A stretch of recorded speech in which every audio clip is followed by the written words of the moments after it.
Hai semuanya, perkenalkan nama aku Hana, aku dari kelas 83. Di video kali ini aku akan mendokumentasikan pemungutan suara tanggal 14 Februari di TPS terdekat rumahku, yaitu di TPS 68. Yuk kita cek sama-sama keseruan aku hari ini. Selamat menyaksikan.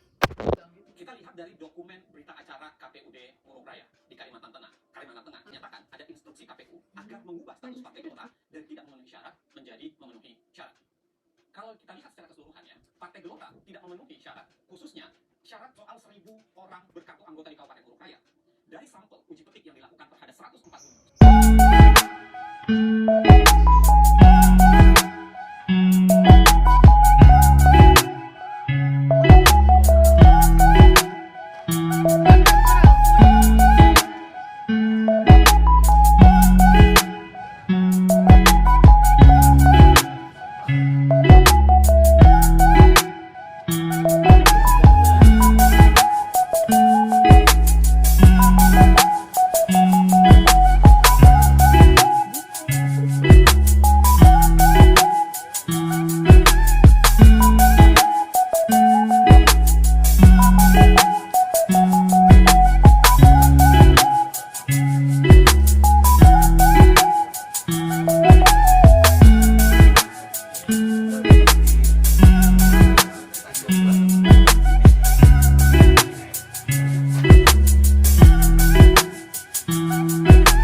Jadi semuanya aku di sini udah sama narasumber pertama aku, yaitu bersama Kak Arisa. Halo Kak Arisa. Nah, jadi Kak, aku boleh tanya nggak nih? Kakak KTP-nya alamatnya di mana? Aku KTP-nya di Kabupaten Bandung. Oke. Nah, untuk pertanyaan pertama nih buat Kak Arisa. Kesan dan pesan selama pemilu 2024 ini gimana nih? Jadi karena ini pertama kalinya ikut Undangan, tentu harus excited dong. Ini kan pesta demokrasi besar Indonesia ya, 5 tahun sekali. Jadi harus menggunakan hak suaranya sebaik mungkin. Oke. Harapannya apa Kak? Kalau harapannya apa? Harapannya siapapun nanti yang terpilih bisa mengemban amanah dengan baik, mengedepankan rakyatnya, dan semoga Indonesia bisa maju. Tadi kan kakak udah milih ya calon-calon presiden, DPD, DPRD. kalau misalnya nih yang kakak pilih, terus mereka tuh gak kepilih. Ya siapapun nanti, kan kita hanya memberikan hak kita memberikan suara ya, siapapun nanti yang terpilih, karena dia yang dipilih oleh mayoritas, harus kita ikuti juga dong ininya, aturan-aturannya, ininya, apa namanya, kebijakan-kebijakannya, karena kita karena mau bagaimanapun dia itu pemimpin kita.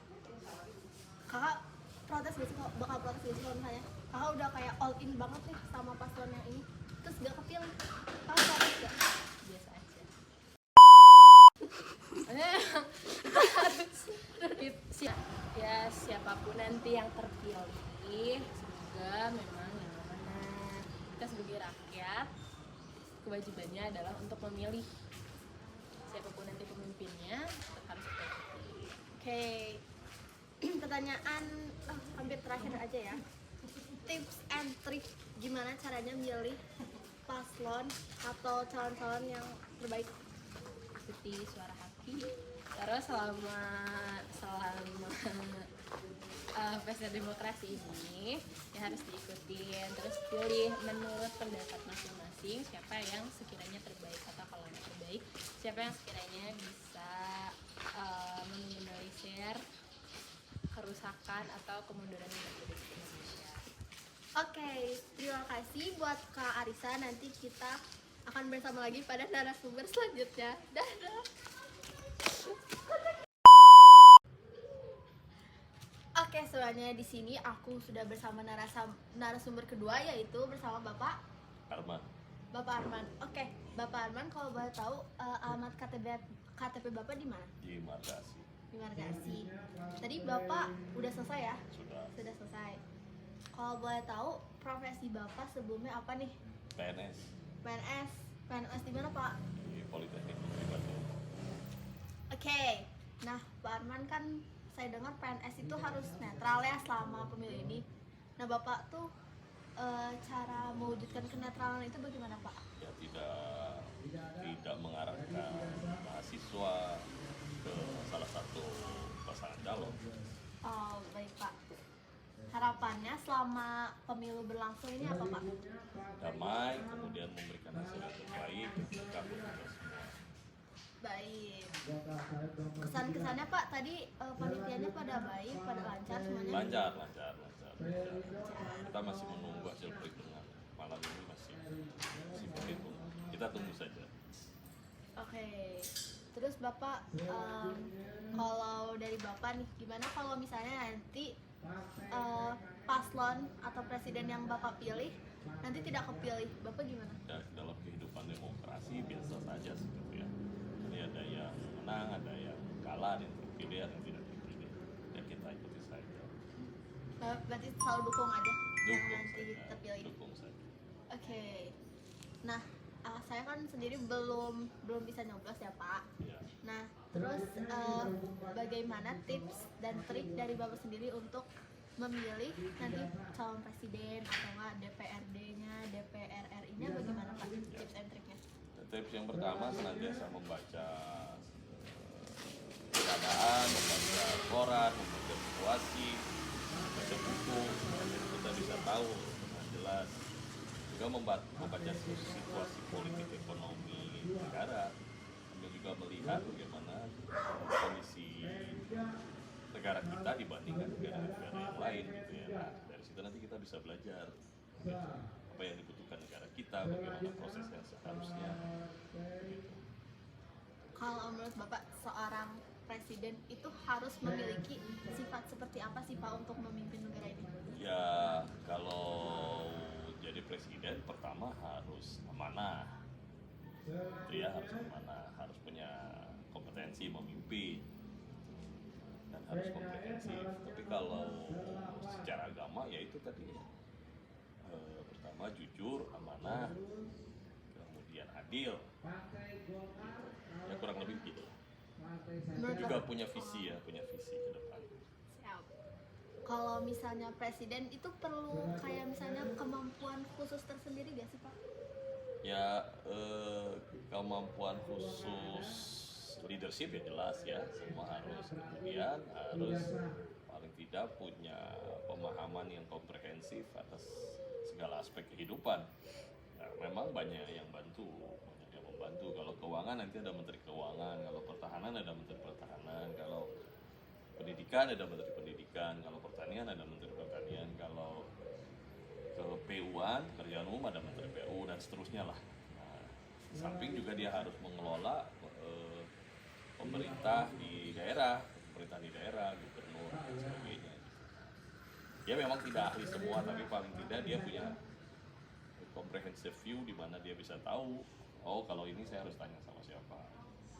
Dan semua sekarang saatnya sudah harus bermain dengan Tadi saya kan sempat lihat juga ya, ternyata yang calon DPR, DPD itu kan banyak banget nih Pak. Terus gimana sih cara menentukannya? Apalagi kan di baliho-baliho itu nggak semuanya terlihat. Ada yang baru dilihat pas tadi TPS. Itu gimana kalau Bapak sendiri?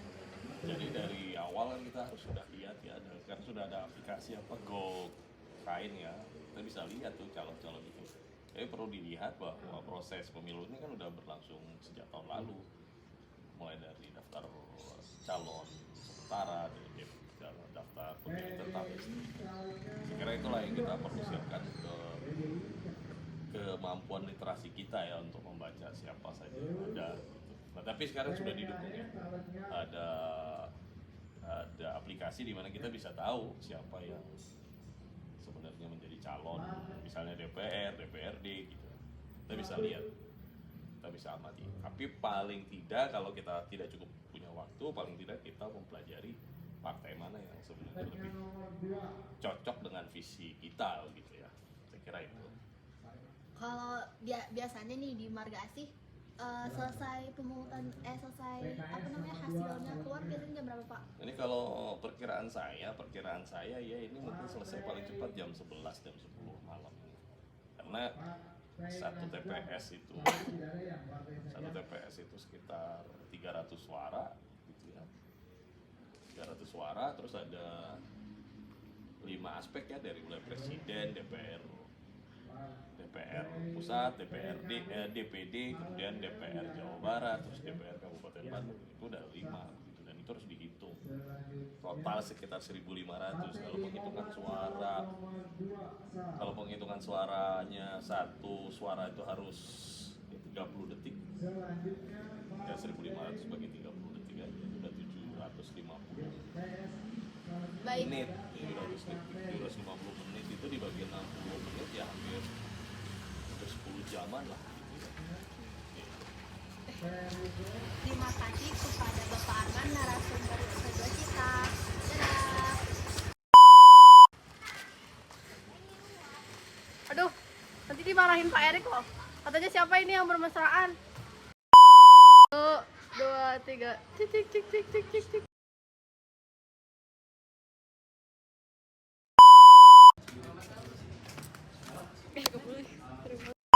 Salah tangan nih. Kok 2 sih? Gak apa-apa. Ya.